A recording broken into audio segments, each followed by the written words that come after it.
Hello students, I am Ashish Chawla, maths lecturer in resonance adventure private limited. जैसा कि बेटा हमें मालूम है कि इस बार क्लास 10 का जो टर्म 2 का जो एग्जाम है वो सब्जेक्टिव पैटर्न पे होने वाला है और इसके लिए बोर्ड ने सैम्पल पेपर रिलीज किया है और उस सैम्पल पेपर की हमने एनालिसिस करी है और वो एनालिसिस लेके हम आपके सामने हैं। तो चलिए, मैथ्स में जैसे कि हमें मालूम है कि दो तरह के पेपर्स होने वाले हैं, एक स्टैंडर्ड और एक बेसिक। तो आज हम स्टैंडर्ड का एनालिसिस लेके आए हैं। देखिए, जैसे कि हमें मालूम है कि जो टर्म 2 का जो पेपर है सब्जेक्टिव है और उसका जो पैटर्न है वो इस तरह से है कि हमें there are total 3 section A which contains 6 questions and each carry 2 marks. Section B contains 4 questions and each carry 3 marks and section C contains again 4 questions and each carry 4 marks. Section A में आपके पास दो internal choices रहेंगी, section B में आपके पास एक internal choice रहेगी और section C में आपके पास अगेन वन इंटरनल चॉइस रहेगी। सेक्शन सी में दो केस बेस्ड स्टडी क्वेश्चंस होंगे जहाँ पे कुछ इन्फॉर्मेशन प्रोवाइड होगी और उस इन्फॉर्मेशन के बिहाफ पर आपको कुछ क्वेश्चंस के जवाब देने होंगे। तो चलिए इसका पेपर का हम डिस्कशन चालू करते हैं। तो देखिए जो हम एनालिसिस कर रहे हैं, देखिए इसमें बेसिकली बात करें, देखिए जो फर्स्ट कॉलम है दैट इज अबाउट यूनिट। ये हमारी यूनिट है बेटा एलजेब्रा। इस एलजेब्रा के अंदर हमारे पास दो चैप्टर्स आ रहे हैं, देखिए आप देख सकते हो, that is quadratic equation and arithmetic progression. ये दोनों चैप्टर्स अलजेब्रा के अंदर काउंट होते हैं। पेपर में हमने ये देखा कि सेक्शन ए में से क्वेश्चन नंबर 2 और 6 आपका क्वाड्रेटिक इक्वेशन से था और क्वेश्चन नंबर 1 आपका अरिथमेटिक प्रोग्रेशन से था। सेक्शन बी में से कोई क्वेश्चन नहीं था अलजेब्रा पार्ट से। सेक्शन सी में बात करें तो एक क्वेश्चन नंबर 14 था, that is case based study questions. ये आपका अरिथमेटिक प्रोग्रेशन से पूछा गया था। अगर इनकी टोटल वेटेज काउंट करें तो 10 मार्क्स का क्वेश्चन आ रहा है आपका अलजेब्रा से। और जो बोर्ड ने जो सिलेबस मेंशन किया था और उसमें जो वेटेज दी गई थी हर एक यूनिट की, तो उसमें 10 यूनिट ही दिया गया था, 10 वेटेज ही दिया गया था। तो ये दोनों मैच कर रहे हैं, सैम्पल पेपर के अकॉर्डिंग भी और जो बोर्ड ने जो नोटिफिकेशन दिया था उसकी वेटेज के अकॉर्डिंग भी। आगे बात करते हैं, ये अलजेब्रा की बात हुई बेटा। बात करते हैं बेटा ज्योमेट्री की। ज्योमेट्री के अंदर हमारे पास दो चैप्टर्स हैं, सर्कल्स एंड कंस्ट्रक्शन। तो ये देखा गया था कि सेक्शन ए से क्वेश्चन नंबर 3 आया था सर्कल से और सेक्शन सी से क्वेश्चन नंबर 12 भी सर्कल से ही आया था। यहाँ पे आपके पास इंटरनल चॉइस भी थी। कंस्ट्रक्शन से ओनली क्वेश्चन नंबर 8 आया था आपका, दैट इज सेक्शन बी से। तो इसका अगर अपन टोटल काउंटिंग करें तो 9 मार्क्स का पेपर बन रहा है और जो वेटेज दिया गया था अकॉर्डिंग टू नोटिफिकेशन वो भी 9 मार्क्स का ही था, बिल्कुल एग्जैक्ट मैच हो रहा है हमारा यहाँ पे भी। बात करते हैं आगे बेटा ट्रिग्नोमेट्री। ट्रिग्नोमेट्री में सिर्फ एक ही chapter, that is some application of trigonometry, यही चैप्टर है। इसमें आपके सेक्शन बी से एक क्वेश्चन पूछा गया था और सेक्शन सी से भी एक क्वेश्चन पूछा गया था। सेक्शन सी से जो क्वेश्चन पूछा गया था that is case based study questions. अगर इसकी टोटल वेटेज देखें तो 7 मार्क्स का पेपर पूछा गया था इन सैम्पल पेपर और जो वेटेज दी गई थी बोर्ड नोटिफिकेशन के अकॉर्डिंग वो भी 7 मार्क्स की थी। मेंसुरेशन की बात करते हैं। मेंसुरेशन में बेटा एक ही चैप्टर था, that is surface area and volume. Section A से क्वेश्चन नंबर 4 पूछा गया था, सेक्शन सी से क्वेश्चन नंबर 11 पूछा गया था। तो 2 + 4 दैट इज 6 मार्क्स का क्वेश्चन आया टोटल और बोर्ड की वेटेज के अकॉर्डिंग भी 6 मार्क्स ही थे। नेक्स्ट था बेटा स्टैटिस्टिक्स एंड प्रोबेबिलिटी और ये यूनिट का नाम था, चैप्टर था हमारा इसमें स्टैटिस्टिक्स। सेक्शन ए से क्वेश्चन नंबर 5 था, सेक्शन बी से दो क्वेश्चन पूछे गए थे, क्वेश्चन नंबर 7 और 9। ये 2 मार्क्स के हो गए, ये 3 मार्क्स के दो क्वेश्चन हो गए, 6 + 2 दैट इज 8। तो 8 मार्क्स का सैम्पल पेपर में क्वेश्चन था, वेटेज के अकॉर्डिंग भी 8 ही था। तो ये बिल्कुल हम देख सकते हैं कि जो सैम्पल पेपर जो बनाया गया बिल्कुल अकॉर्डिंग टू द नोटिफिकेशन की बनाया गया। तो ये हमने पूरा इसका एनालिसिस देखा। अब हम देख लेते हैं जो बोर्ड ने जो सैम्पल पेपर दिया कि हर क्वेश्चन कौन से टॉपिक से था, उस पर क्या कंसेप्ट था, वो हम नेक्स्ट स्लाइड में देखते हैं। ओके स्टूडेंट्स, अब हम ये देख लेते हैं जो सैम्पल पेपर जो बोर्ड ने प्रोवाइड किया गया था उसका डिटेल एनालिसिस। ओके, हम स्टैंडर्ड पेपर की डिटेल एनालिसिस करने वाले हैं।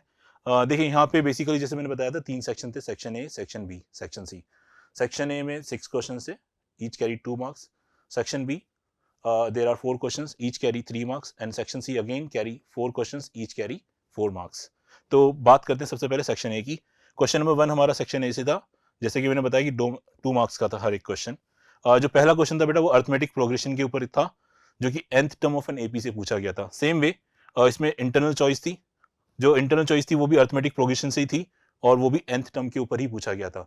nth टर्म का फॉर्मूला आप सब जानते ही बेटा, है ना। nth term of an AP is define as a + n - 1 * d। a यहाँ पे आपकी फर्स्ट टर्म कहलाती है, d कॉमन डिफरेंस कहलाता है, n आपका टर्म नंबर कहलाता है। ठीक है, इसके ऊपर क्वेश्चन पूछा गया था आपसे। क्वेश्चन नंबर 2 की बात करें तो ये क्वाड्रेटिक इक्वेशन से था बेटा चैप्टर। क्वाड्रेटिक इक्वेशन से था, कंसेप्ट था nature of roots. Nature of root बेटा हमें मालूम है कि d दैट इज डिस्क्रिमिनेंट के ऊपर डिपेंड करता है। d का फॉर्मूला हम सब जानते हैं, दैट इज b² - 4ac। और हमें मालूम है कि अगर d > 0 होता है तो रूट्स रियल और डिस्टिंक्ट होते हैं, d = 0 होता है तो रूट्स इक्वल होते हैं, d लेस देन 0 होता है तो रूट्स आर नॉट रियल। तो ये उस कंसेप्ट के ऊपर पूछा गया था बेटा, है ना। क्वेश्चन नंबर 3 की बात करें तो अगेन बेटा ये क्वेश्चन नंबर 3 आपका सेक्शन ए से था, 2 मार्क्स, सर्कल चैप्टर पे था। सर्कल में हम जानते हैं बेसिकली बेटा दो ही थ्योरम थी, एक तो radius and tangent are perpendicular और एक्सटर्नल पॉइंट से टेंजेंट की लेंथ इक्वल होती है। तो उन्हीं थ्योरम्स के ऊपर ये क्वेश्चंस आपसे पूछा गया था। क्वेश्चन नंबर 4 की बात करें तो बेटा इस सरफेस एरिया वॉल्यूम से पूछा गया था। इसमें जो क्वेश्चन पूछा गया था based on curve surface area of a cone. ठीक है, कोन का कर्व सरफेस एरिया का फॉर्मूला हम सब जानते हैं, that is pi r l, जहां पे r radius of the base कहलाता है, l slant height of the cone कहलाती है। तो ये भी उसके ऊपर बेस्ड क्वेश्चन था हमारा। क्वेश्चन नंबर 5 की बात करें तो बेटा ये स्टैटिस्टिक्स चैप्टर से था। क्वेश्चन का जो कंसेप्ट था that is mode for the grouped data. ठीक है, यहाँ पे हमें mode for the group data का फॉर्मूला हमें याद होना चाहिए, जिसके ऊपर डायरेक्टली बेस्ड क्वेश्चन था। मोड का फॉर्मूला हम सब जानते हैं, that is mode is equals to L, that is lower limit of the mode, plus f1 minus f0 divided by twice f1 minus f0 minus f2 into h। ये formula होता है। Formula काफी बड़ा है लेकिन हमें याद करना पड़ेगा, डायरेक्ट फॉर्मूला बेस्ड क्वेश्चन है बेटा। इसके बाद हम बात करते हैं क्वेश्चन नंबर 6 की। क्वेश्चन नंबर 6 बेटा क्वाड्रेटिक इक्वेशन से था। यहाँ पे आपका इंटरनल चॉइस थी, दोनों ही क्वेश्चन क्वाड्रेटिक इक्वेशन से थे। जो पहला क्वेश्चन था वो वर्ड प्रॉब्लम था बेस्ड ऑन एजेस, है ना, एज बेस्ड क्वेश्चन था। नेक्स्ट था method of finding the roots, है ना। हमें मालूम है कि क्वाड्रेटिक इक्वेशन के रूट्स किस तरह से फाइंड किए जाते हैं। हमारे पास दो मेथड थे, दैट इज फैक्टराइजेशन मेथड और quadratic formula. Completing the square method बेटा कोर्स से हट चुका है, आपको पता होगा। ठीक है, वर्ड प्रॉब्लम में हमें देखिए क्या होता है कि क्वेश्चन को पढ़कर इक्वेशंस बनानी होती है, और जब आप उसको इक्वेशन को कन्वर्ट करते हो तो वो एक क्वाड्रेटिक की शेप ले लेगी। तो ये क्वाड्रेटिक इक्वेशन के ऊपर वर्ड प्रॉब्लम थी हमारी।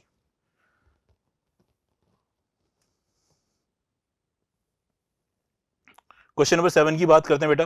क्वेश्चन नंबर 7 हमारा स्टैटिस्टिक्स चैप्टर से था। अगेन ये मीडियन के ऊपर था।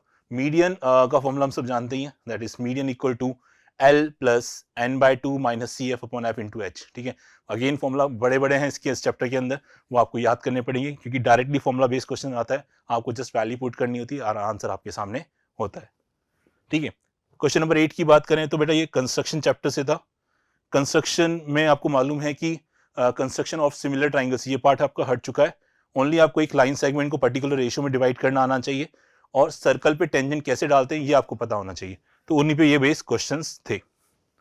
क्वेश्चन नंबर 9 की बात करें। क्वेश्चन नंबर 9 बेटा आपका स्टैटिस्टिक्स चैप्टर से था। यहाँ पे मीन निकालना आना चाहिए for the group data. Mean for the group data बेटा दो मेथड है हमारे पास, एक है डायरेक्ट मेथड और एक है शॉर्टकट मेथड, और you can say the assume mean method. Third method भी होता है, that is step division method, वो आपके कोर्स से हट चुका है। ठीक है, तो ये मीडियन मीन निकालना था इस क्वेश्चन में फॉर द ग्रुप डेटा। फॉर्मूले अगेन आपको पता है तो क्वेश्चन बड़ा आसान है। क्वेश्चन नंबर 10 की बात करते हैं बेटा। क्वेश्चन नंबर 10 जो था वो आपका था सम एप्लीकेशन ऑफ ट्रिग्नोमेट्री।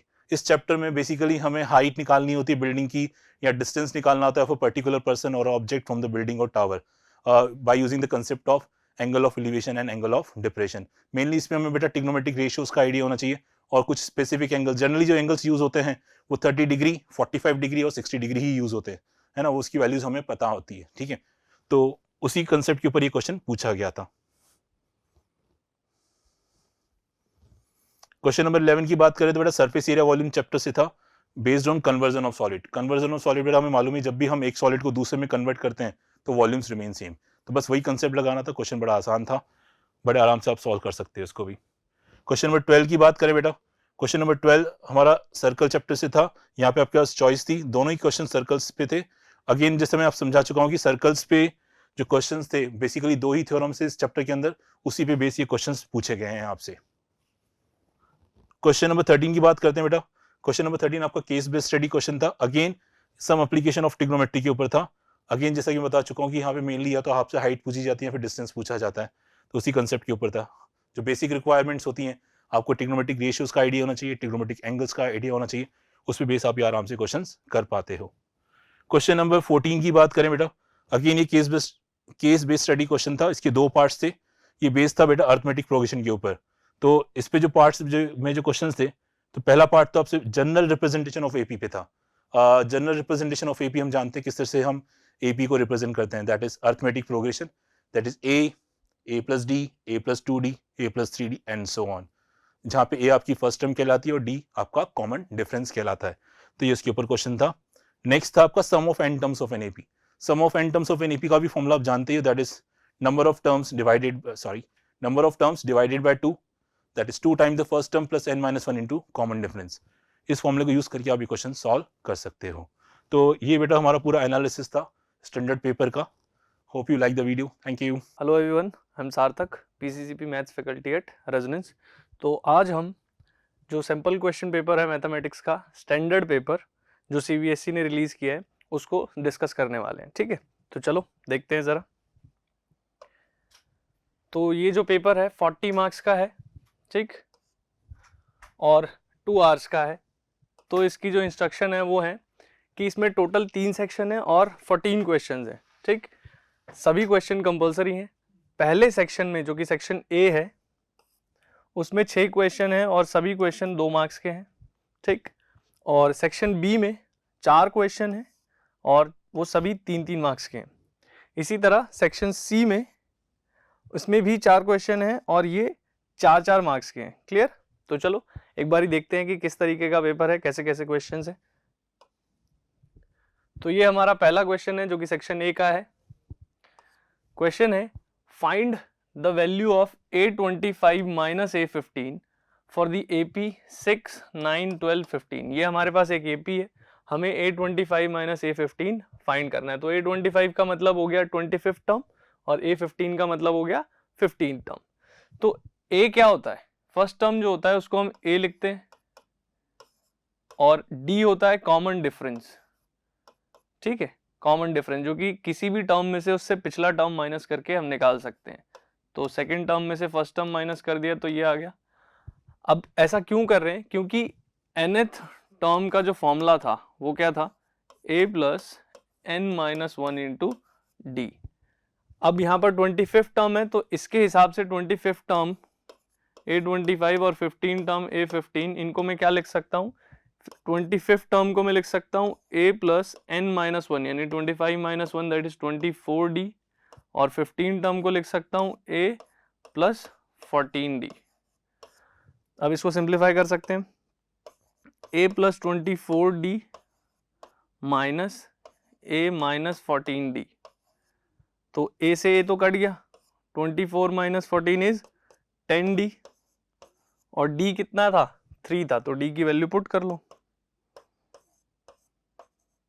तो ये आ गया 30। तो हमसे यही पूछा था 25th टर्म और 15 टर्म का डिफरेंस जो है वो कितना रहेगा, तो वो कितना रहेगा? 30। क्लियर है? तो नेक्स्ट क्वेश्चन पे चलते हैं। तो इसी का और पार्ट है, ठीक है, ऑप्शनल, इसी में ही चॉइस है हमारे पास। क्या है कि if 7 times the 7th term of AP is equal to 5 times the 5th term, एक AP के 7 टर्म का 7 टाइम और 5th टर्म का 5th टाइम जो है वो इक्वल है, then find the value of its 12th term. हमें 12th टर्म फाइंड करना है। तो AP के 7 टर्म को मैं कैसे लिखूंगा? A7 से, और 5th टर्म को कैसे लिखूंगा? A5 से। वो कह रहा है 7 टर्म का 7 टाइम और 5th टर्म का 5 टाइम्स, वो दोनों ही इक्वल हैं। ठीक है, तो इसको सॉल्व करते हैं। an का फॉर्मूला हमने जाना है कि a plus n-1 into D होता है। तो उस फॉर्मूले से A7 को मैं क्या लिख सकता हूँ? a प्लस 6d, और A5 को मैं क्या लिख सकता हूँ? a plus 4d। तो ये हो गया 7a प्लस 42d और ये हो गया 5a प्लस 20d। इसको इधर ले आओ, 7a minus 5a is 2a, 20d minus 42d is minus 22d। तो आप इसे काट भी सकते हो। तो a की वैल्यू कितनी आ गई? Minus 11d। ठीक है, अब हमसे क्या पूछा गया था? 12th term of the AP। 12th term को मैं किससे रिप्रेजेंट करूंगा? A12, जो कि a प्लस 11d के ही तो इक्वल है, और हमने अभी अभी देखा कि a किसके इक्वल है? माइनस 11d के। तो a की वैल्यू पुट कर लो, तो ये माइनस 11d प्लस 11d कितना हो गया? 0। तो हमारा 12th टर्म जो आ गया वो 0 आ गया। क्लियर है? तो इसमें मेन हमने क्या यूज किया? AP के nth टर्म का फॉर्मूला ही यूज किया है। तो सेकंड क्वेश्चन जो है वो क्या है? सेकंड क्वेश्चन है find the value of m so that the quadratic equation mx into 5x minus 6 plus 9 has 2 equal roots, है ना, इक्वल रूट्स है। एक क्वाड्रेटिक इक्वेशन के इक्वल रूट कब होते थे? जब उसका डिस्क्रिमिनेंट यानी डी जो है वो 0 के इक्वल होता था। डी कितना होता था? 0। अब उसके लिए पहले इक्वेशन को सही से स्टैंडर्ड फॉर्म में लिख लेते हैं। तो मल्टीप्लाई किया तो 5mx² minus 6mx plus 9 equal to 0। ठीक है, अब देखो d कैसे निकालते थे हम? d होता था b² माइनस 4ac के इक्वल। अब b होता है x का कोफिशिएंट जो कि है -6m, तो पुट कर लो, और a होता था x² का कोफिशिएंट जो कि है 5m, और c कांस्टेंट टर्म जो कि कितना है? 9 है। तो ये हो गया 6² माइनस 6² इज 36, m² माइनस 4 9 जा 36 इंटू 5 180 है ना, तो 180m लिख सकते हैं इसको। अब देखो तो 36 दोनों में ही था वैसे तो, 4 इंटू 9 36 है ना, तो 36 कॉमन ले सकता हूं, और m भी दोनों में है, तो यहां से क्या बचा? m, और ये 5। तो इन दोनों का प्रोडक्ट 0 के इक्वल है। इसका क्या मतलब है कि या तो ये चीज 0 होगी या m माइनस 5 0 के इक्वल होगा। क्लियर है? तो 36m को अगर मैं 0 के इक्वल रख दूं और यहाँ से m माइनस 5 को 0 के इक्वल रखूं, तो यहाँ से तो m मुझे मिल रहा है 0 और यहाँ से मिल रहा है 5, पर m 0 नहीं हो सकता। क्यों? क्योंकि m 0 हो गया तो ये 0, ये भी 0, बचा क्या? 9, 9 इक्वल टू 0, ये तो हो ही नहीं सकता ना, तो m की वैल्यू 0 नहीं हो पाएगी। तो m क्या होगा? 5। हमें m ही फाइंड करना था, तो हमारा ये 5 जो है सही आंसर हो जाएगा। क्लियर है? चलो आगे बढ़ते हैं। नेक्स्ट क्वेश्चन है हमारा क्वेश्चन नंबर 3। इसमें कह रहा है from a point P two tangents PA and PB are drawn to a circle COR, मतलब C is the circle, O उसका सेंटर है, R उसका रेडियस है। इस तरीके से हम सर्कल को रिप्रेजेंट करते हैं। कह रहा है if OP is 2R then find angle APB। हमें पहले तो APB फाइंड करना है, ठीक है, और फिर बताना है कि APB जो ट्राइंगल है वो किस टाइप का ट्राइंगल होगा। तो देखो, आप जानते हो कि अगर ये टेंजेंट है PA और ये सेंटर से लाइन को ज्वाइन कर रहा है उसे, तो हम जानते हैं कि सेंटर से पॉइंट ऑफ कांटेक्ट को ज्वाइन करने वाली लाइन टेंजेंट पर परपेंडिकुलर होती है। तो इस हिसाब से एंगल A जो है ये वाला, ये 90 डिग्री होना चाहिए। ठीक है, अब देखो मुझे एंगल APB फाइंड करना था, ये पूरा फाइंड करना है ना। तो अगर मैं ये वाला फाइंड कर लूं, ये वाला एंगल, तो उसकी हेल्प से मैं नीचे वाला एंगल भी निकाल लूंगा। ठीक है, क्यों? क्योंकि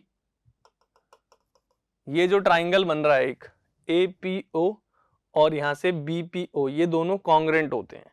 ठीक है, आप प्रूव भी कर सकते हो उसको। ठीक है, अब देखो APO ट्राइंगल में अगर मैं इस एंगल को, एंगल APO को कुछ लेट कर लेता हूं, लेट से ये थीटा है। ठीक है, तो इस एंगल थीटा के लिए ये चीज क्या है? परपेंडिकुलर, और ये तो हाइपोटेनस है ही। तो परपेंडिकुलर और हाइपोटेनस के बीच का रिलेशन मुझे पता है, तो परपेंडिकुलर और हाइपोटेनस मिलता है मुझे साइन थीटा में। तो साइन थीटा यानी कि परपेंडिकुलर क्या हो गया इसका? AO अपॉन ये कितना हो गया? OP। तो sine theta is equal to R upon 2R, तो इससे कट गया 1/2। अब साइन थीटा 1/2 कब होता है? ये हमने पढ़ा हुआ है ट्रिगो में, जब थीटा 30 डिग्री होता है। तो यहां से मुझे मिल गया थीटा। अब ये एंगल 30 है तो नीचे वाला भी कितना होगा? 30 ही होगा, क्योंकि ये दोनों APO ट्राइंगल और BPO ट्राइंगल कॉन्ग्रेंट होते हैं। ठीक है, तो ये दोनों 30 30 हो गए, तो एंगल APB कितना हो गया? 60 डिग्री हो गया। ठीक है, हमें यही बताना था APB कितना होगा, तो 60 हो गया। अब हमें क्या बताना है कि ये ट्राइंगल APB किस टाइप का ट्राइंगल है। तो आप एक बार APB को देखोगे तो आप जानते हो कि एक्सटर्नल पॉइंट से, किसी भी एक्सटर्नल पॉइंट से अगर दो टेंजेंट ड्रॉ किए जा रहे हैं तो वो दोनों की लेंथ कैसी होगी? इक्वल। देयरफॉर AP और BP इक्वल होने चाहिए। क्लियर है? अब देखो AP और BP इक्वल है, सही। ट्राइंगल ए बी पी को अगर देखें, ए बी पी को अगर हम ध्यान से देखें तो ए बी पी में दो साइड अगर इक्वल हैं तो उनके ऑपोजिट एंगल भी इक्वल होते हैं, यानी ये वाला एंगल और ये वाला एंगल इक्वल होंगे। ये दोनों इक्वल हैं, ये पूरा 60 है ही, तो इसको चलो मैं x बोल देता हूँ, इसको भी x बोल देते हैं क्योंकि ये दोनों तो इक्वल ही हैं। तो x plus A P B जो कि हमने कितना निकाला 60, इन तीनों का सम 180 होना चाहिए। तो ये 60 सब्ट्रैक्ट हो गया तो 2x equal to 180 minus 60 is 120। तो x कितना आ गया 120 upon 2 that is 60 degree. Clear है? x 60 यानी ये भी 60, तीनों ही एंगल 60 60 होने का क्या मतलब है? ट्राइंगल कैसा हो गया? इक्विलेटरल हो गया, है ना। देयरफॉर हमें बताना था ना किस टाइप का ट्राइंगल है एपीबी, तो एपीबी जो है वो कैसा ट्राइंगल है? इक्विलेटरल ट्राइंगल है। समझ में आई बात? आगे बढ़े, चलो। तो ये हमारा फोर्थ क्वेश्चन है। इसमें हमें क्या करना है, देखो, the curved surface area of a right circular cone is 12,320 centimetre square.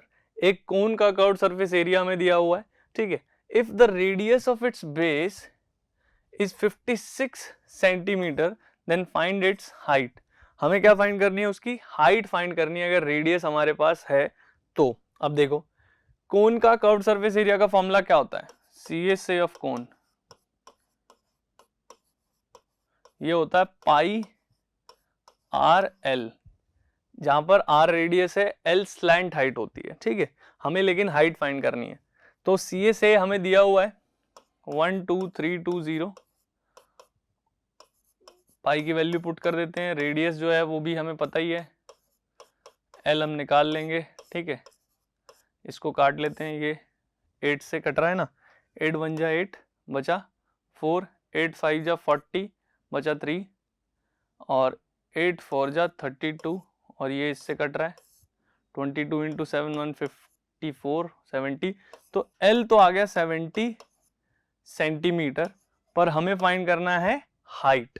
तो हम जानते हैं कि कोन के रेडियस हाइट और स्लैंट हाइट के बीच एक रिलेशन होता है जो कि होता है R square plus H square is equal to L square. तो इनकी वैल्यूज पुट कर देते हैं। आर कितना है 56 स्क्वायर प्लस एच तो हम निकाल ही रहे हैं, एल कितना है 70 स्क्वायर। तो 56 के स्क्वायर को उधर ले जाके सब्ट्रैक्ट कर लेते हैं, तो हाइट जो हो जाएगी वो हो जाएगी 70 स्क्वायर माइनस 56 स्क्वायर। अब देखो, ए स्क्वायर माइनस बी स्क्वायर दिख रहा है, यहाँ पर मैं यूज कर सकता हूँ ए माइनस बी इंटू ए प्लस बी का होल स्क्वायर, है ना, क्योंकि 56 का स्क्वायर निकालना पड़ेगा नहीं तो। ए माइनस बी इंटू ए प्लस बी, देखो 70 माइनस कितना हो गया 56 14 और 70 प्लस 50 120, तो ये 126 आ गया।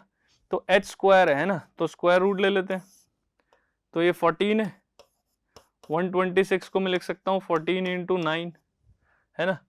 तो ये 2 बार है, ये तो बाहर आ गया, और 9 का स्क्वायर रूट होता है 3, तो हाइट कितनी हो गई 14 इंटू 3 42 सेंटीमीटर, है ना। हमें हाइट ही फाइंड करनी थी कोन की। क्लियर है? आगे बढ़े। तो अब आ गया ये हमारा क्वेश्चन नंबर 5। इसमें हमें क्या दिया हुआ है कि Mrs Garg recorded the marks obtained by her students in the following table. She calculated the modal marks of the students of class as 45, है ना। modal marks जो हैं वो कितने हैं 45 हैं। While printing the data, a blank was left. ठीक है, एक blank रह गया यहाँ पर। Then find the missing frequency in the given table. ठीक है, इस टेबल में हमें मिसिंग फ्रीक्वेंसी बतानी है। अब हमें पहले से ही क्या दिया हुआ है, मॉडल वैल्यू दे रखी है, मोड दे रखा है हमें, ठीक है, मॉडल मार्क्स यानी मोड दिया हुआ है। तो मोड कितना दिया हुआ है हमें, मोड दिया हुआ है 45।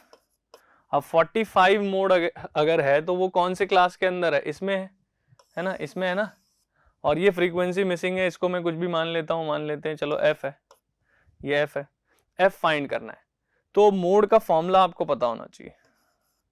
मोड का फॉर्मूला होता है L plus F1 minus F0 upon 2F1 minus F0 minus F2 into H।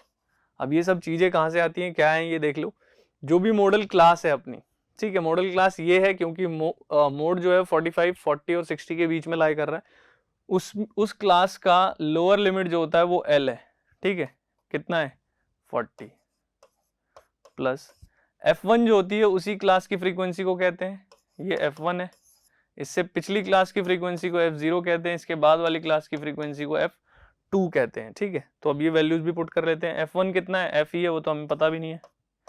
F0 कितना है 10 अपॉन में 2F1 यानी F minus F0 10 minus F2 6 into H। H होता है क्लास साइज, तो इस क्लास का साइज कितना है 20 है, तो ये भी यहाँ पर पुट कर सकते हैं।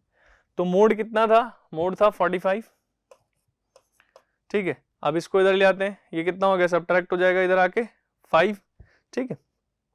तो इसको नेक्स्ट पेज पे लिखते हैं 45 माइनस 5 यानी कि 45 माइनस 40 इज 5 और उधर बचा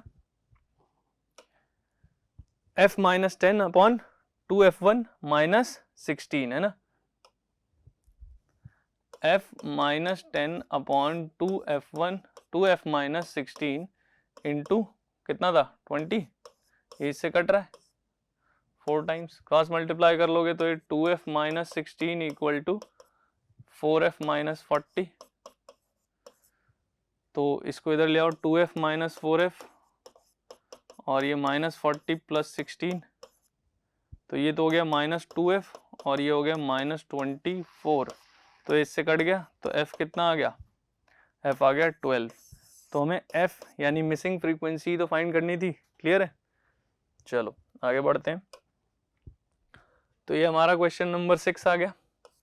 6 क्वेश्चन में कह रहा है if Ritu were younger by 5 years then what she really is, then the square of her age would have been 11 more than 5 times her present age। कह रहा है कि अगर Ritu were younger by 5 years then what she really is, अगर रितु आज जो भी उसकी एज है उससे 5 ईयर कम होती तो उसके एज का जो स्क्वायर होता वो कितना होता, 11 मोर देन 5 टाइम्स हर प्रेजेंट एज। उसका स्क्वायर आज जो उसकी एज है उसके 5 टाइम से भी 11 ज्यादा हो जाता। तो आपको बताना है उसकी प्रेजेंट एज क्या रही होगी। अब हमें पता तो है नहीं उसकी प्रेजेंट एज क्या है, तो लेट कर लेते हैं, लेट रितुज प्रेजेंट एज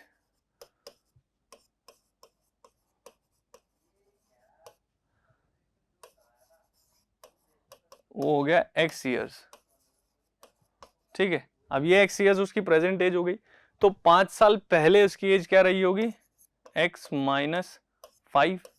अब वो कह रहा है 5 साल पहले जो उसकी एज रही होगी उसका स्क्वायर किसके इक्वल है, जो उसकी प्रेजेंट एज है ना उसके भी 5 टाइम से 11 ज्यादा, प्रेजेंट एज x है उसके भी 5 टाइम से 11 ज्यादा के इक्वल रहती वो वाली एज। अब इसको हम सॉल्व कर सकते हैं। तो देखो ये हो गया a माइनस बी का होल स्क्वायर जो कि हो गया a square plus B square minus 2ab, और इन सबको इधर ही भेज देते हैं।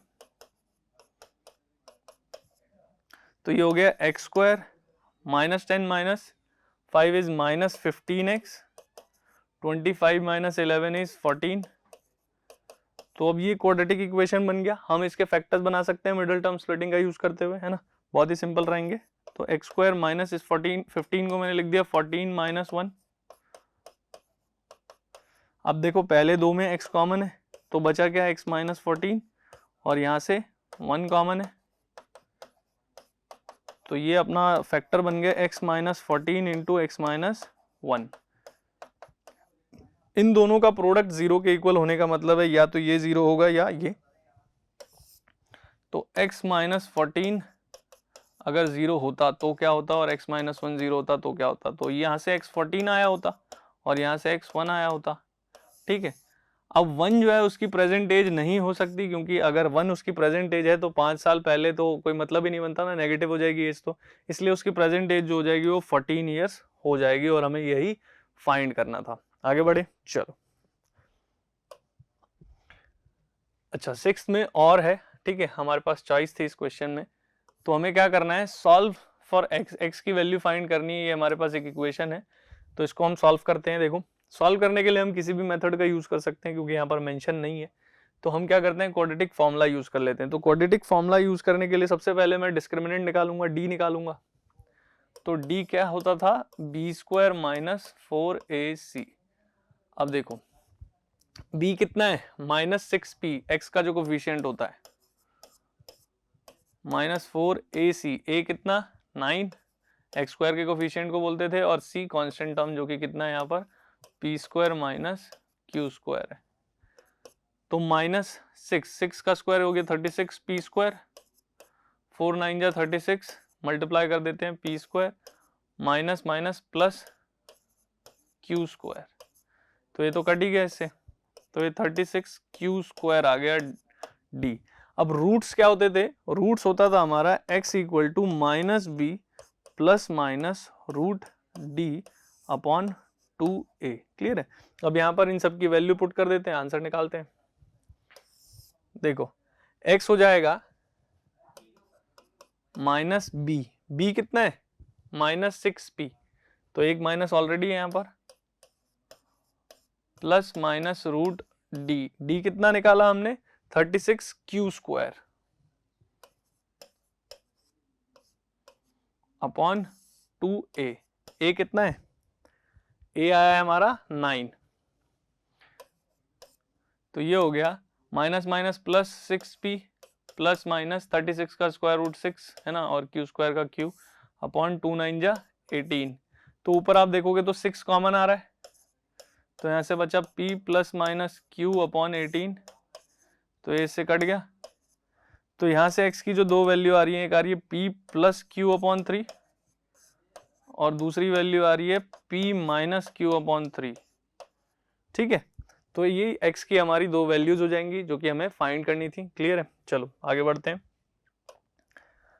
ये आ गया हमारा सेक्शन बी। अब इस सेक्शन में सभी क्वेश्चन जो है वो 3 मार्क्स के हैं। ठीक है, तो देखो क्वेश्चन 7 जो है उसमें क्या बोला है, following is the distribution of long jump competition in which 250 students participated, find the median distance jumped by the students, है ना, हमें मीडियन डिस्टेंस बताना है जो स्टूडेंट्स ने जंप किया है, और फिर आगे कह रहा है इंटरप्रेट द मीडियन। ठीक है, अब देखो टेबल है हमारे पास, अब मीडियन का फॉर्मूला क्या होता है वो देख लेते हैं। तो मीडियन का जो फॉर्मूला है वो है L plus n/2 minus CF upon F into H। अब ये सब चीजें क्या हैं वो भी समझेंगे अभी। देखो सबसे पहले तो CF जो कि कम्युलेटिव फ्रीक्वेंसी होता है वो फाइंड कर लेते हैं। ठीक है, अब देखो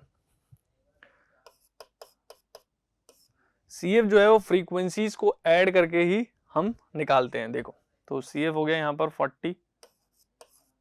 40 प्लस 80 इज 120, 120 प्लस 60 इज 180, 62 182 हो गया, 180 इंटू 180 प्लस 30 कितना हो गया 210, और 8 और 2 220 हो गया, 220 प्लस 30 कितना हो गया 250 हो गया। अब क्योंकि टोटल हमें 250 स्टूडेंट दिए थे तो इन सब का सम 250 ही आना था, और इसी टोटल को ही हम n से रिप्रेजेंट करते हैं। ठीक, तो n/2 यहाँ पर कितना हो जाएगा, n/2 हमारा हो गया 125। क्लियर है, तो ये n/2 हमें अब क्या बताएगा कि मीडियन क्लास कौन सा है। तो n/2 जो भी आया उससे जस्ट बड़ा नंबर अपने CF में जो भी मिलता है वही जो है वो मीडियन क्लास है। तो 125 से बड़ा नंबर कौन सा है, जस्ट बड़ा नंबर 182। तो ये जो क्लास मिली हमें, इसी क्लास को हम क्या बोलते हैं, मीडियन क्लास। अब ये मीडियन क्लास हमें क्या बताएगा, जो इस फॉर्मूले में चीजें हैं वो सब बता देगा। मीडियन क्लास जो भी मिली है उसका लोअर लिमिट ही L है। ठीक है, उसकी जो फ्रीक्वेंसी है वही यहाँ पर F है, उसमें जो क्लास साइज है वही H है। ठीक है, और n/2 तो हमें मिल चुका है पहले ही। CF जो होता है उससे पिछली वाली कॉम्युलेटिव फ्रीक्वेंसी को कहते हैं, ठीक है। तो अब ये सभी वैल्यू हमें उठा के यहाँ पर पुट करनी है, ठीक है। तो मीडियन आ जाएगा, चलो पुट करते हैं। सो मीडियन हो जाएगा L that is 2 plus n/2 जो कि 125 आया था, और CF कितना था, 120 था, ठीक है। F है 62, H है 1, ठीक है। 120/62 इंटू 1, ठीक है। तो ये हो गया 2 प्लस 125 माइनस 125/62 इंटू 1 यानी 5/62 ही रह गया। तो इसको हम सिंप्लीफाई कर सकते हैं, तो ये लगभग 0.08 आ जाएगा। तो मीडियन जो हो गया वो कितना हो गया, 2.08, ठीक है। ये हमारा मीडियन हाइट हो गया जो कि स्टूडेंट ने जंप किया है। तो ये हमने मीडियन निकाल लिया। इसमें और एक चीज बोली गई थी हमें कि इंटरप्रेट द मीडियन, कि आप इससे क्या समझ पा रहे हो। तो हम इससे, इस मीडियन क्या होता है, मीडियन होता है किसी भी डेटा को अगर हम अरेंज करते हैं तो उसका मिडल वैल्यू जो होता है वही मीडियन होता है, ठीक है। तो इससे मैं कह सकता हूं कि ये जो हाइट है, आधे जो बच्चे हैं वो इस हाइट से कम जंप कर पाए हैं और आधे जो बच्चे हैं वो इस हाइट से ज्यादा जंप कर पाए हैं। क्लियर है। तो यही तो मतलब है इसका मिडल वैल्यू का, ठीक है। तो ये हम इंटरप्रेट कर पा रहे हैं इससे। अब देखो आगे 8th क्वेश्चन जो है वो कंस्ट्रक्शन है। क्या कह रहा है कि construct a pair of tangents to a circle of radius 4 centimetre. एक सर्कल है जिसकी रेडियस 4 सेंटीमीटर है, हमें इस पे टेंजेंट बनाने हैं, which are inclined to each other at an angle of 60 degree. 60 degree के एंगल पर इंक्लाइंड होने चाहिए, ठीक है। अब देखो अगर मैं रफ पहले एक बार ही समझूंगी कैसे बना सकते हैं। तो मान लो ये मेरा सर्कल है, ठीक है, जिसकी रेडियस 4 है, ठीक है। ये दो मैंने टेंजेंट बना दिए, तो ये एंगल 60 होना चाहिए, ये हमसे क्वेश्चन में बोला गया है। अब अगर ये 60 होना चाहिए, ये हम जानते हैं ये 90 होता है, क्योंकि पॉइंट ऑफ कांटेक्ट को सेंटर से ज्वाइन करने वाली लाइन जो है टेंजेंट पर परपेंडिकुलर होती है, तो ये 90 होगा, ये भी 90 होगा, और ये क्वाड्रिलेटरल दिख रहा है मुझे। तो अगर ये क्वाड्रिलेटरल है तो इसमें हम जानते हैं क्वाड्रिलेटरल में चारों एंगल का सम 360 होना चाहिए। तो ये 60 है तो ये वाला कितना होगा, 120 ही तो होगा, क्योंकि इन दोनों का सम तो ऑलरेडी 180 बन चुका है, तो बाकी दो का सम भी 180 होना चाहिए, तभी तो टोटल 360 आ जाएगा। तो ये वाला 120 होना चाहिए। तो ये बात मैंने समझ ली, अब इस बात का मैं इस्तेमाल करूंगा। देखो मैंने क्या किया, सबसे पहले तो एक सर्कल बना लिया जिसकी रेडियस कितनी रखनी है हमें, 4 सेंटीमीटर। चलो हम रख लेंगे, ये मान लो सेंटर है। अब जो भी हम सेंटर पे एंगल बनाने वाले हैं वो कितना बनाना है मुझे, 120 डिग्री का बनाना पड़ेगा। तो 120 का एंगल बना लेता हूं मैं सेंटर पे। इस पे 120 का एंगल कैसे बनाऊंगा, यहाँ सेंटर पे कंपास रखा, यहाँ रखा एक आर्क, दूसरा आर्क, तो ये वाला ही तो 120 है, सिंपल। अब मैं ये भी जानता हूं कि अब इस पॉइंट से अगर टेंजेंट जाएगा तो वो यहाँ पर परपेंडिकुलर होना चाहिए, तो यहाँ पर एक 90 डिग्री का एंगल बना लेता हूँ, ठीक है। ये 60, 120, ठीक है। इसी तरह यहाँ पर भी 90 का एंगल बना लेता हूँ। तो अब ये टेंजेंट जहां भी एक दूसरे को जाकर आगे मिलेंगे वो एंगल 60 डिग्री का ही होगा, सिंपल सी बात है ना। तो ये हमारा वो बन गया टेंजेंट जो कि एक दूसरे के साथ 60 डिग्री का एंगल बना रहे हैं। क्लियर। तो ये बनाने के बाद हमें इसमें स्टेप्स लिखने पड़ेंगे, वो बहुत ही इंपॉर्टेंट है, ठीक है, नहीं तो मार्क्स कट सकते हैं आपके।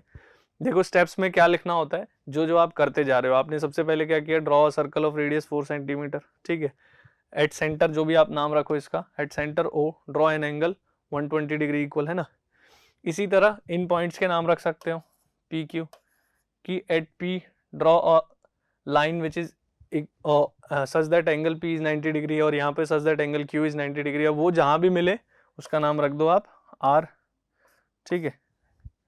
तो ये आपका पी आर और पी आर और क्यू आर जो है दो टेंजेंट बन गए हैं। क्लियर है। चलो आगे बढ़ते हैं।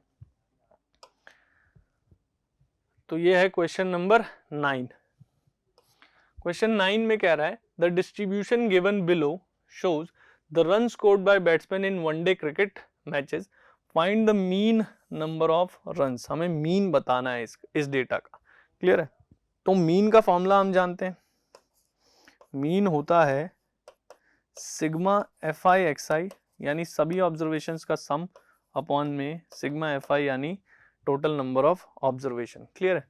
तो यहाँ पर अब मुझे ये चीज़ें फाइंड करनी पड़ेंगी। ठीक, तो अब देखो यहाँ पर मैं एक्स आई और एफ आई एक्स आई दोनों चीज़ें फाइंड कर लेता हूँ।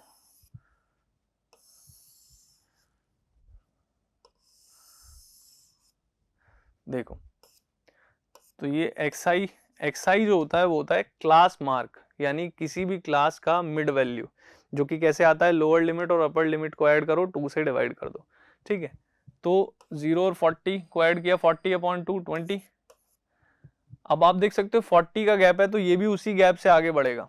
ठीक है, 60 100 120 तो 100 से 140 हो गया और ये 180 हो गया।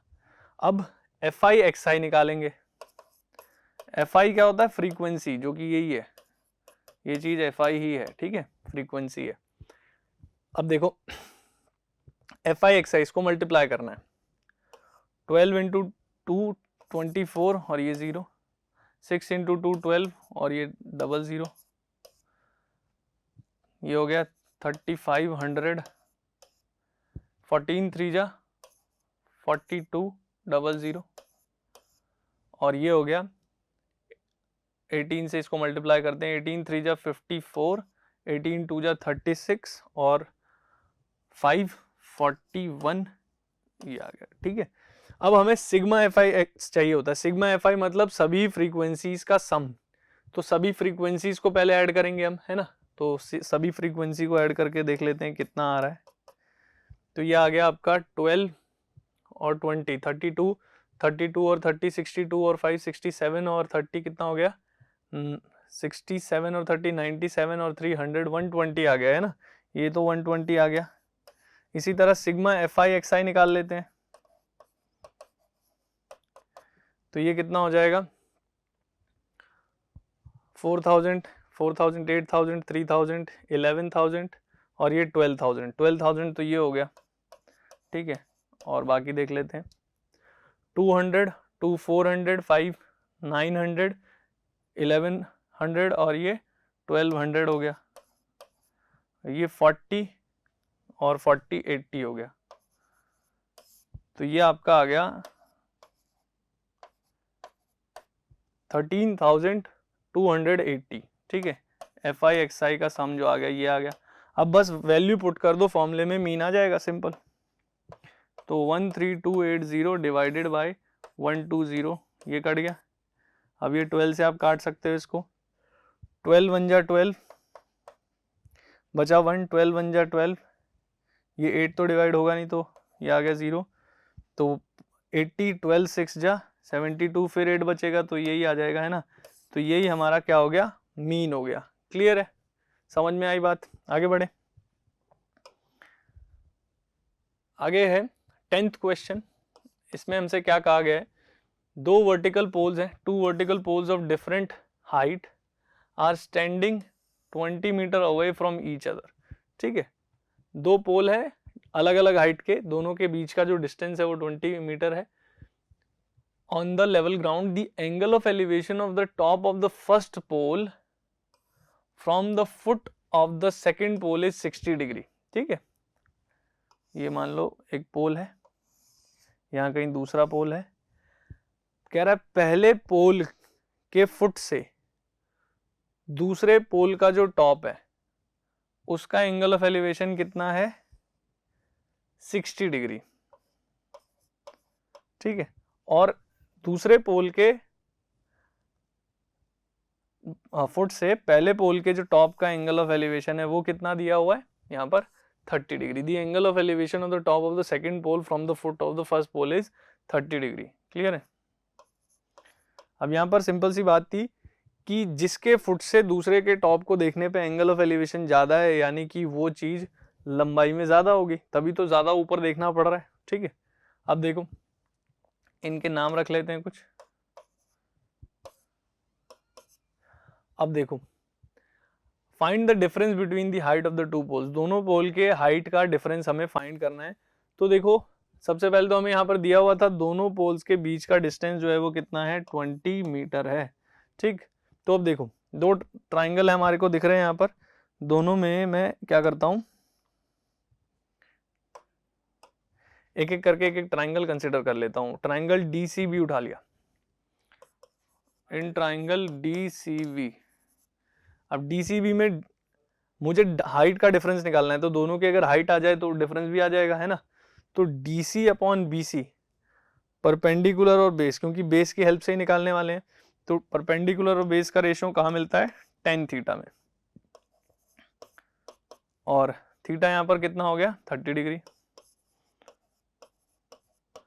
तो DC हमें पता नहीं है, और BC कितना आया था, BC तो गिवन ही है 20, tan 30 होता है 1/√3, तो DC यहाँ से आ गया 20/√3 मीटर। तो ये हमने DC रख लिया। इसी तरह दूसरा ट्राइंगल उठा लेते हैं। दूसरा ट्राइंगल जो हो जाएगा वो क्या होगा, ABC। ठीक है, तो दूसरा ट्राइंगल ले लिया ABC। ABC में ये हो गया AB, क्योंकि इस एंगल के लिए ये परपेंडिकुलर है, ये बेस है, बेस की हेल्प से परपेंडिकुलर निकाल रहे हैं, तो परपेंडिकुलर और बेस का रिलेशन मुझे फिर से वही tan थीटा में मिल जाएगा। तो AB upon BC is tan theta, AB upon BC, और थीटा यहाँ पर कितना है, 60 डिग्री है ना। तो AB पता नहीं और BC था 20, tan 60 कितना हो गया, √3 होता है। ठीक है, तो यहाँ से AB कितना आ रहा है, 20√3 मीटर। तो ये AB आ गया है। अब दोनों के हाइट का डिफरेंस, तो AB बड़ा है, जाहिर सी बात है, हमें दिख रहा है डायग्राम से, तो AB में से CD घटा दो, डिफरेंस आ गया। तो AB माइनस CD कर दिया, तो AB था 20√3 और CD था 20 अपॉन √3, तो यहाँ पर √3 तो LCM हो गया, 20 इंटू √3, √3 इंटू √3 3, और ये 20 इंटू 3 60 माइनस 20, तो ये आ गया 40 अपॉन √3 मीटर। ठीक है, यही हमारा डिफरेंस हो जाएगा। ठीक है, अब देखो क्वेश्चन में हमसे कहा गया है कि √3 की वैल्यू जो है ये 1.73 लेनी है, तो अगर ये चीज मेंशन है तो अब आपको √3 की जगह ये चीज पुट भी करनी पड़ेगी। ठीक है, तो ध्यान रखना, यहाँ पर आप √3 को 1.73 पुट करोगे और इसको सिंप्लीफाई करके जो भी आएगा उसको आप लिख दोगे, वही हमारा आंसर हो जाएगा। समझ में आई बात। जब ये मेंशन हो तब तो आपको पुट करना ही है, अगर मेंशन नहीं है तो आपकी मर्जी, आप छोड़ सकते हो बिना पुट किए। ठीक, आगे बढ़ते हैं। तो इसी में ही एक और पार्ट है जो चॉइस है हमारे लिए, वो क्या कह रहा है कि a boy 1.7 metre tall standing on a horizontal ground 50 metre away from a building. ठीक है, एक बिल्डिंग से दूर 50 मीटर दूर एक बॉय है जिसकी हाइट 1.7 मीटर है। ठीक है, अब आगे क्या कह रहा है, the angle of elevation of the top of the building from his I is 60 degree. ठीक, उसके आईज से बिल्डिंग का जो एंगल ऑफ एलिवेशन है वो कितना है, 60 डिग्री है। तो आपको बताना है कि हाइट क्या रहेगी बिल्डिंग की, है ना, हाइट बतानी है बिल्डिंग की। तो देखो मान लेते हैं ये हमारी बिल्डिंग हो गई, ये ज़मीन से 50 मीटर दूर जो है वो बॉय है यहाँ पर, और बॉय की खुद की भी हाइट है वो है 1.7। तो यहाँ से बॉय ने बिल्डिंग के टॉप को देखा और उसका एंगल ऑफ एलिवेशन कितना बना, 60 डिग्री। ठीक है, और ये हाइट कितनी है, 1.7 मीटर। अब आपको बताना है बिल्डिंग की हाइट क्या होगी। इन सभी के कुछ नाम रख लेते हैं। तो अब देखो ये पूरी बिल्डिंग है, ये 50 है, तो BEB 50 होगा, तो BE की हेल्प से मैं AB निकाल सकता हूँ, है ना। ये एंगल के लिए परपेंडिकुलर, ये बेस है, इसकी हेल्प से ये आ जाएगा, और BC इसके इक्वल होगा, तो AB आ जाएगा, BC आ जाएगा, दोनों को ऐड कर देंगे। तो मैंने उठा लिया ट्राइंगल जिसका नाम है ABE। तो ABE में AB अपॉन BE कितना हो जाएगा, 1060। अब AB हम फाइंड कर रहे हैं, BE जो है वो इसके इक्वल होगा 50 और 1060 हम जानते हैं √3 होता है, तो यहाँ से AB कितना आ गया 50 इंटू √3 मीटर, ठीक है।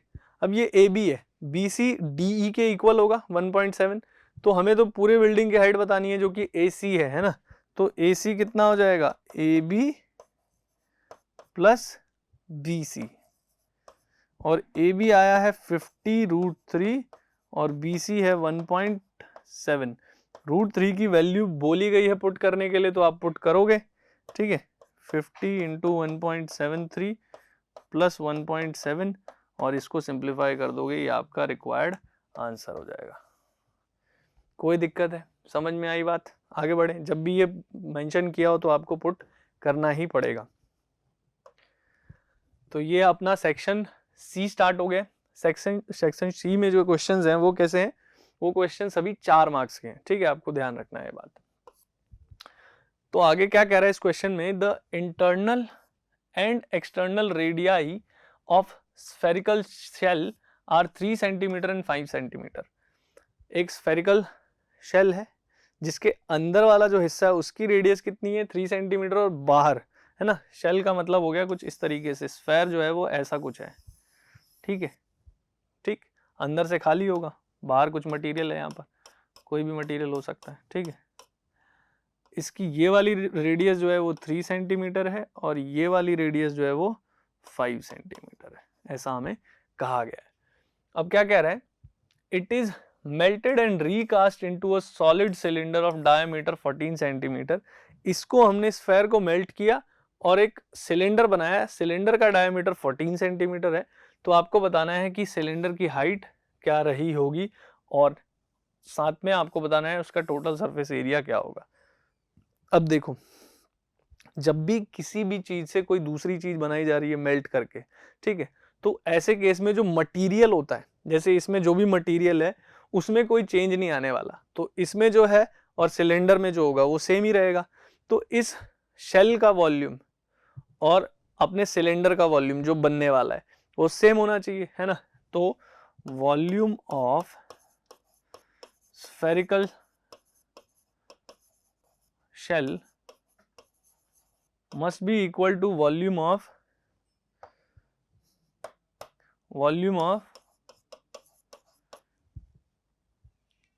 सिलेंडर, है ना, ये इक्वल होना चाहिए।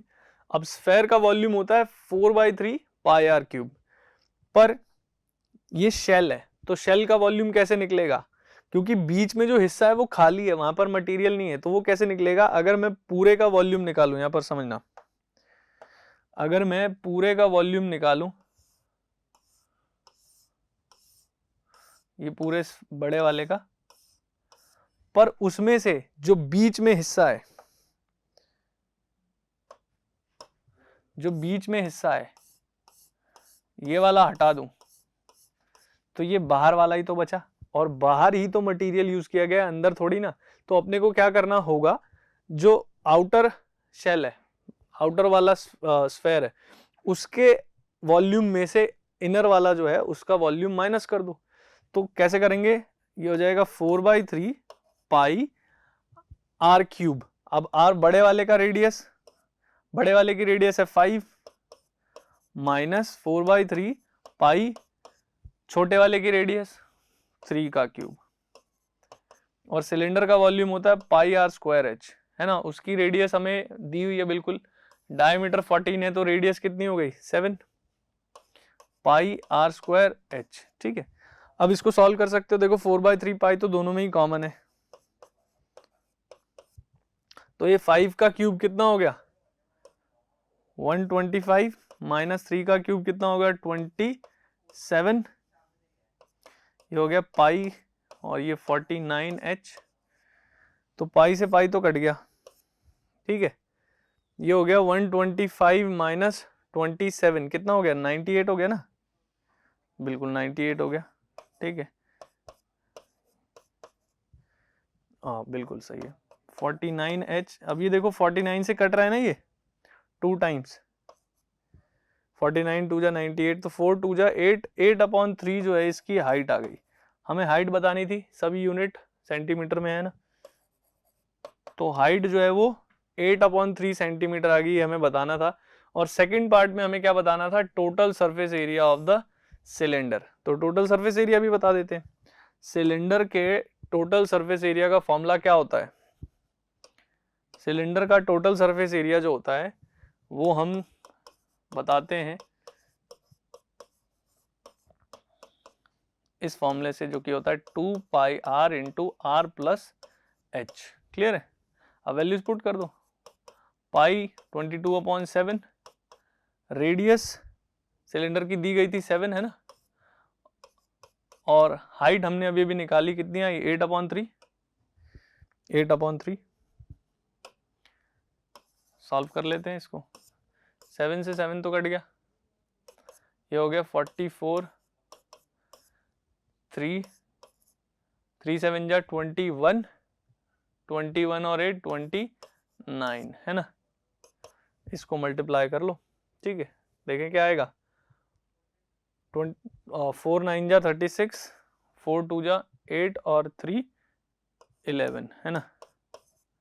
ये हो गया 6 7 2 1 है ना, 1276/3। तो अब इसको सिंप्लीफाई कर सकते हैं हम।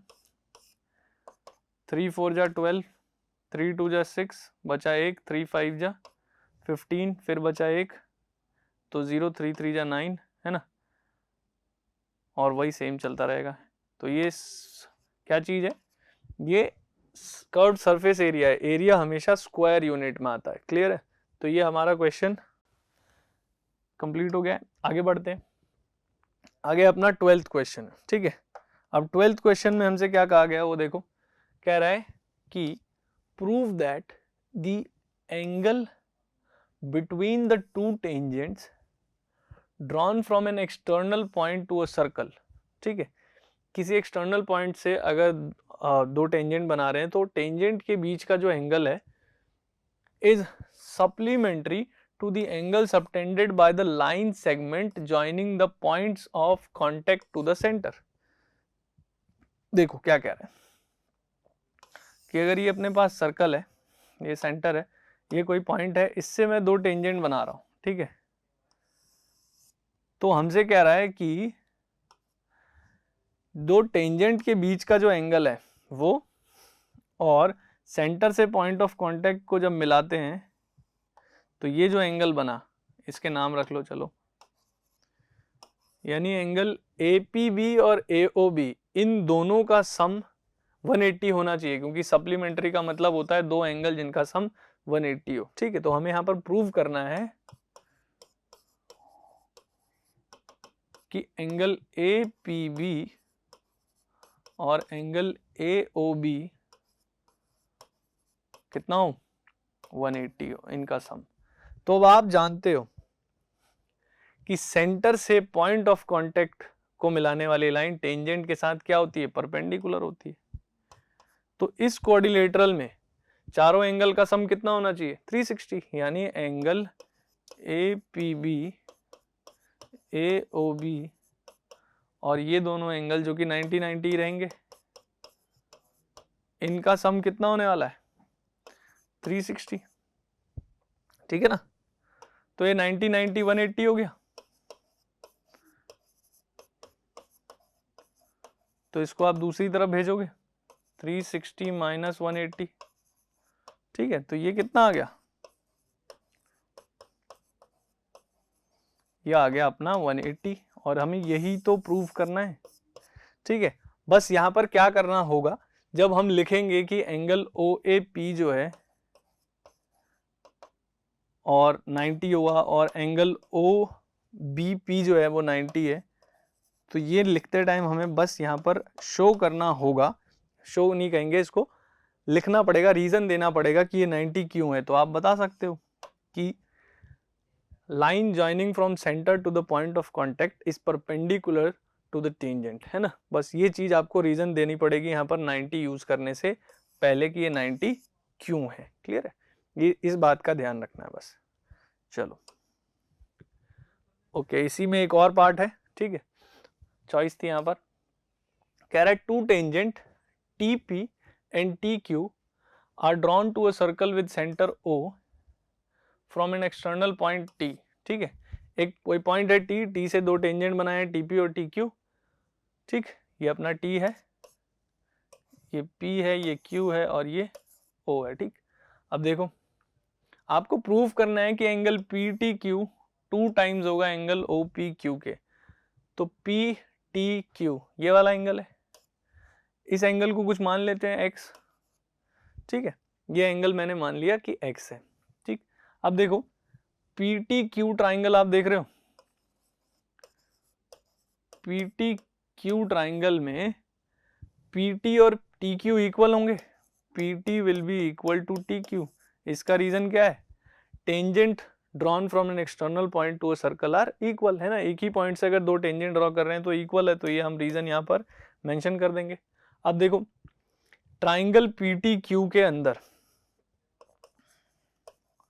ट्राइंगल PTQ में ये दो साइड इक्वल है. अब ये दो साइड इक्वल है तो इनके ऑपोजिट एंगल भी इक्वल हो जाएंगे.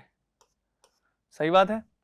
तो एंगल P और एंगल Q, यानी कह सकता हूं एंगल TPQ और यहां से एंगल TQP, ये दोनों इक्वल हो जाएंगे. अब ये दोनों एंगल अगर इक्वल हैं और साथ ही मैं जानता हूं ट्राइंगल के तीनों एंगल का सम कितना होने वाला है 180, यानी x plus TPQ plus TQP, इन तीनों का सम हो गया 180. यहाँ पर आप मेंशन कर सकते हो एंगल सम प्रॉपर्टी. यहाँ पर आप रीजन देना चाहो तो लिख सकते हो angle opposite to equal sides of a triangle are equal, है ना. अब देखो TPQ और TQP तो इक्वल ही है, तो क्यों ना TQP की जगह TPQ ही लिख देते हैं. ठीक है, ऐसा क्यों कर रहे हैं, क्योंकि मैं TPQ इस एंगल की हेल्प से ये वाला एंगल निकालूंगा और यही तो है अपना OPQ जो कि चाहिए है ना, इसलिए ऐसा कर रहे हैं, TPQ रख रहे हैं.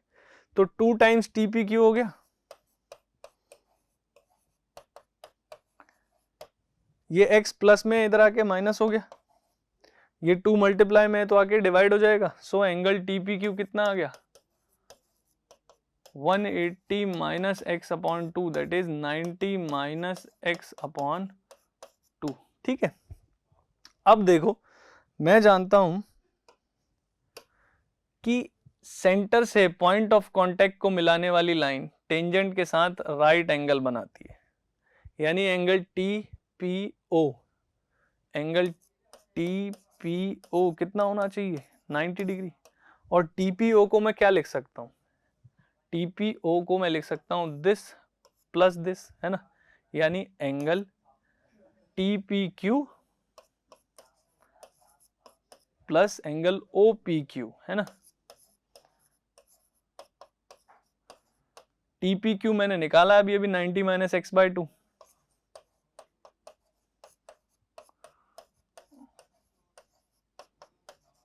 तो इसको उधर भेज देते हैं, एंगल OPQ कितना हो गया 90 माइनस 90 प्लस x बाई 2. 90 से 90 कट गया, x बाई 2 बच गया. अब x की वैल्यू क्या थी, x किसको लेट किया हुआ है मैंने PTQ को, तो x की जगह PTQ लिख देता हूं. ये 2 डिवाइड में तो इधर आके मल्टीप्लाई हो जाएगा और x की वैल्यू PTQ है ना, और हमें यही प्रूव करना था. समझ में आई बात. ठीक है, आगे बढ़े. चलो, तो ये हमारा क्वेश्चन 13 है जो कि केस स्टडी का है. इसमें कह रहा है कि trigonometry in the form of triangulation forms the basis of navigation whether it is by land, sea और एयर.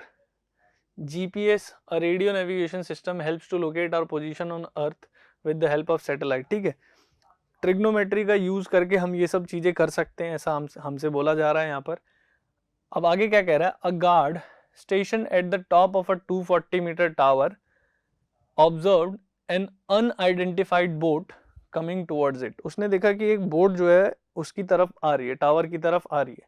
ठीक है, अब आगे क्या कह रहा है, क्लाइनोमीटर और इनक्लाइनोमीटर एक इंस्ट्रूमेंट है यूज फॉर मेजरिंग एंगल्स और स्लोप्स, है ना, इसका यूज करते हैं हम एंगल मेजर करने के लिए। तो उसने उससे देखा, तो उसने क्या देखा, clinometer measure the angle of depression of the boat coming towards the lighthouse found to be 30 degree, है ना। उसने देखा कि जो बोट का एंगल ऑफ डिप्रेशन है वहां से वो कितना है, 30 डिग्री है। ठीक, ये जो फोटो है, ये इमेज है हमारे पास, ये मुंबई हार्बर पिक्चर क्रेडिट्स है ना, इनने टाइम्स ऑफ इंडिया ट्रैवल, यहाँ से हमारे पास ये आया है। ठीक है, आगे बढ़ते हैं, किसी काम का नहीं है। हमसे क्या कह रहा है, हमसे कह रहा है कि make a labelled figure on the basis of the given information. एक फिगर बनाओ, बना देते हैं। ठीक है, देखो ये मान लो हमारा लाइट हाउस है। ठीक है, यहाँ से कहीं बोट आ रहा है, ये मान लो बोट है, ये बोट टावर की तरफ आ रहा है। ठीक है, उसने यहाँ से ऊपर से देखा, तो उसने देखा कि एंगल ऑफ डिप्रेशन कितना है, 30 डिग्री। ठीक है, ये अपना एंगल ऑफ डिप्रेशन हो गया। अब ये जो लाइन है ये बेस के पैरेलल होता है, इसलिए ये एंगल यहाँ ऑल्टरनेट की वजह से आ जाता है। ठीक है, तो ये अब नाम रख सकते हैं इनके, ए बी सी कुछ भी रख लो। ठीक है, ये अपना बोट है सी और ए बी जो है अपना लाइट हाउस है। अब क्या कह रहा है, and calculate the distance of the boat from the foot of the observation tower या लाइट हाउस जो भी था। अब देखो लाइट हाउस या टावर की जो हाइट है वो कितनी है, 240 मीटर है, 240 मीटर इसकी हाइट है। तो ये ए बी कितना हो गया, 240 मीटर।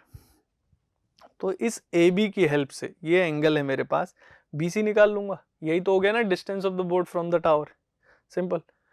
तो अब देखो इस एंगल के लिए क्या चीज है, परपेंडिकुलर, ये क्या चीज है, बेस। तो परपेंडिकुलर बेस फिर से वही tan थीटा, तो tan थीटा हो गया A B upon B C.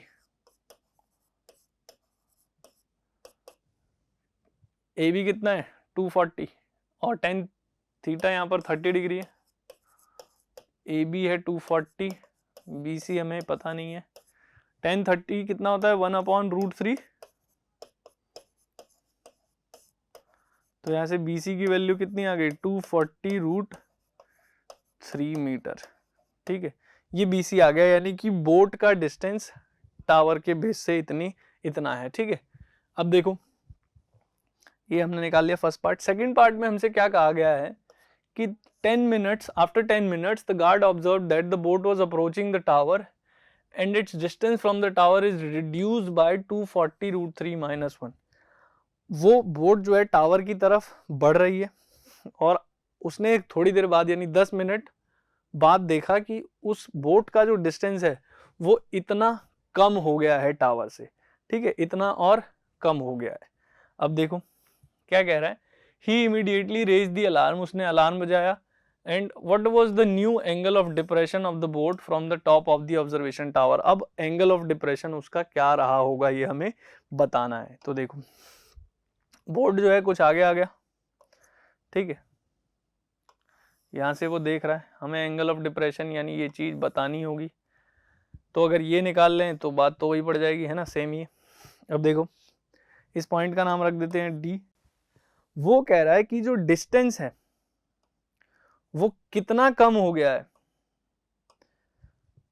Distance कितना कम हो गया है। यहां पर देखो डिस्टेंस इतना कम हो गया है है ना, उस टावर से इसका डिस्टेंस इतना कम हो गया, जितनी दूर वो था उससे इतना कम हो गया है। यानी कि ये जो है बचा हुआ डिस्टेंस कितना हो गया, ये कितना हो गया, ये टोटल हमने निकाला था अभी अभी। ठीक है, उसमें से अगर वो डिस्टेंस हम माइनस कर दें, टोटल कितना आया था 240√3। तो ये BD कितना आ जाएगा, BD आ जाएगा हमारा पूरा डिस्टेंस जो कि है BC माइनस वो और कितना आगे आ गया है, वो कितना आगे आ गया है, इतना आगे आ चुका है, 240√3-1 आगे आ गया है।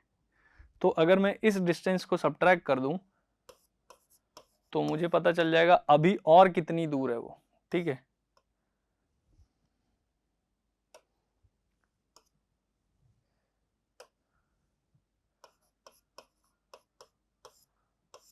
तो देखो BC आया था 240√3, मल्टीप्लाई करते हैं 240√3 माइनस माइनस प्लस 240, तो वो टावर से अभी भी 240 मीटर दूर है, ठीक है। तो यानी कि ये जो डिस्टेंस मिला BD का वो कितना हो गया 240। अब BD पता है, AB पता है, परपेंडिकुलर और बेस, परपेंडिकुलर और बेस का यूज करते हुए थीटा निकाल सकता हूं, तो वही tan थीटा यूज कर लेता हूं। सो कौन सा ट्राइंगल ले रहे हैं, ABD, ABD में AB upon BD, AB upon BD जो कि tan थीटा होगा। अब AB कितना है 240, BD कितना है 240, और tan थीटा यहाँ से हमें पता चल जाएगा जो कि हो गया 1। हम जानते हैं tan थीटा 1 होने का मतलब है कि थीटा कितना 45 डिग्री है ना। तो अगर ये एंगल 45 है तो ये वाला एंगल भी 45 होगा। तो यानी कि उस टाइम पर जब वो बोट आगे आ गई होगी तो एंगल ऑफ डिप्रेशन कितना रहा होगा 45 डिग्री। क्लियर है, आगे बढ़ते हैं। तो ये हमारा 14th क्वेश्चन है जो कि लास्ट क्वेश्चन है इस पेपर का। देखो क्या कह रहा है, pushups are a fast and effective exercise for building strength. Strength के लिए बहुत ही अच्छी एक्सरसाइज है पुशअप्स, ऐसा हमसे बोला जा रहा है। These are helpful in almost all sports including athletics.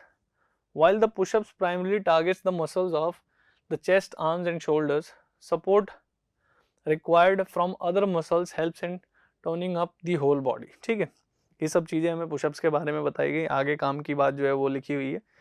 Nitesh wants to participate in the push-up challenge. He can currently make 3000 push-ups in 1 hour. ठीक है, 1 घंटे में 3000 पुशअप कर सकता है वो, ठीक है। But he wants to achieve a target of 3900 pushups in 1 hour for which he practice regularly. इसके लिए वो प्रैक्टिस कर रहा है, उसको ये टारगेट अचीव करना है, उसके लिए वो प्रैक्टिस कर रहा है। वो क्या कह रहा है, with each day of practice he is able to make 5 more pushups in 1 hour. हर दिन प्रैक्टिस के बाद वो देख रहा है कि वो 5 पुशअप्स और ज्यादा कर पा रहा है पहले से, ठीक है। अब इस हिसाब से उसने देखा, if on first day of practice he makes 3000 pushups, अगर पहले दिन 3000 पुशअप्स करता है और ऐसे ही प्रैक्टिस कर रहा है रोज, तो आपको क्या करना है, continues to practice regularly till his target achieved, है ना। वो तब तक प्रैक्टिस करता है जब तक उसकी टारगेट जो है वो अचीव नहीं कर लेता। तो अब इसको ध्यान में रखते हुए क्वेश्चंस का आंसर हमें देना है। देखो क्या क्या, पहले में कह रहा है form in AP representing the number of pushups per day, है ना, and hence find the minimum number of days he needs to practice before the day his goal is accomplished. ठीक है, पहले तो जो भी वो पुशअप्स कर रहा है पर डे, है ना, उसका एपी फॉर्म करते हैं। तो सबसे पहले दिन वो क्या कर रहा है 3000, अगले दिन 5 बढ़ जाएंगे 3005, उसके अगले दिन 5 और बढ़ जाएंगे 3010, उसके अगले दिन 5 और बढ़ जाएंगे। तो इस तरीके से वो करता जाएगा, ठीक है। अब हमें बताना है कि कम से कम कितने दिन उसको लगेंगे उसका गोल अकम्प्लिश करने के लिए, मतलब जिस दिन वो अपना गोल अचीव कर लेगा उससे पहले उसको कितने दिन लगे होंगे, ठीक है। गोल वाले दिन को काउंट नहीं करना है, वो कह रहा है practice before the day his goal is achieved, है ना, उससे पहले तक कितने दिन लग गए होंगे, ठीक है। तो अब उसको अपना गोल अचीव करने का मतलब है वो दिन जिस दिन इतने पुशअप्स वो कर लेगा, ठीक है, इतने पुशअप्स वो कर लेगा। तो अब देखो उसके लिए एक तरीके से कह सकते हैं कि ये अपना फर्स्ट टर्म है एपी का, और कॉमन डिफरेंस कितना हो गया second term minus first term जो कि हो गया 5, और ये हमारा लास्ट टर्म हो गया यानी nth टर्म हो गया। तो ये बताना है कि ये कौन से नंबर पे लिखा है, यानी कि n की वैल्यू क्या है। अगर ये बता देंगे तो नंबर ऑफ डेज बता देंगे। तो an का फॉर्मूला हमने पढ़ा है नेट टर्म का, जो कि होता है a plus n minus 1 into D. तो an कितना है 3900 और a कितना है 3000, n हमें निकालना ही है और d है 5। तो ये इधर आके सब्ट्रैक्ट हो गया 900 और ये 5 मल्टीप्लाई में तो ये डिवाइड हो जाएगा इधर आके 180 -1 इधर आके प्लस हो गया, तो n आ गया 181। यानी 181 इस दिन 181 डेज पे वो अपने टारगेट को अचीव कर लेगा। तो हमसे पूछा गया है कि टारगेट से अचीव करने से जस्ट पहले, है ना, बिफोर द डे कितना दिन लग गया होगा। तो एक दिन कम कर दो, इस दिन अचीव करेगा तो इससे पहले कितना हो गया 180 डेज, है ना। क्लियर है, 180 डेज हमारा आंसर हो गया। अब हमसे आगे देखते हैं सेकंड पार्ट में क्या पूछा जा रहा है। सेकंड पार्ट में पूछ रहा है find the total number of pushups performed by Nitesh up to the day his goal is achieved. उस दिन तक बताना है जिस दिन तक उसका गोल अचीव नहीं हुआ। जिस दिन उसका गोल अचीव हो गया है उस दिन तक का टोटल आपको बताना है कि कितने पुशअप्स उसने किए हैं। तो देखो, अगर देखें तो पहले दिन 3000, अगले दिन 3005, तो 2 दिन में ही अगर देखें तो कितना हो गया 6005 हो गया। यानी अपन ऐड करेंगे अगर सबको तो हम बता पाएंगे कि टोटल कितने पुशअप्स उसको करने पड़े होंगे टारगेट को अचीव करने के लिए। तो इन सब का सम ही तो चाहिए कुल मिला के। तो एपी के सम का क्या फॉर्मूला होता है? जब भी मेरे पास लास्ट टर्म हो तो मैं ये फॉर्मूला यूज कर सकता हूं, a plus L. L last term को रिप्रेजेंट करता है तो कर सकते हैं ना, लास्ट टर्म तो है ही। तो n यानी नंबर ऑफ टर्म्स, तो टोटल कितने टर्म्स थे 181 थे, हमने निकाल लिया था, पुट कर लेते हैं। a कितना था 3000 और लास्ट टर्म कितना था 3900, इनको ऐड कर लो 6900, है ना। तो ये इससे कट रहा है 2 3 जा 2 4 जा बचा 1 2 5 जा, है ना। अगर मैं 181 और 3450 को मल्टीप्लाई कर दूं तो हमारे को टोटल पुशअप्स मिल जाएंगे। तो कर लेते हैं। 345 था, 0 भी था वो लगा लेंगे, 1 से तो 345 ही हो गया, 8 5 जा 40, 8 4 जा 32 और 4 36, 8 3 जा 24 और 3 27 और ये फिर से 345, 5 4 9 और 5 14, 7 4 11 और एक 12, 2 3 5 और एक 6 और ये वो 0 जो बचा हुआ था। तो ये आ गया 6 2 4 4 5 0, है ना। यानी 6,24,450 इतने पुशअप्स उसको करने पड़ेंगे अपने टारगेट को अचीव करने के लिए। टोटल इतने पुशअप्स उसने किए होंगे, हमें यही बताना था। क्लियर? तो यही हमारा आखिरी क्वेश्चन था। तो चलो, थैंक यू।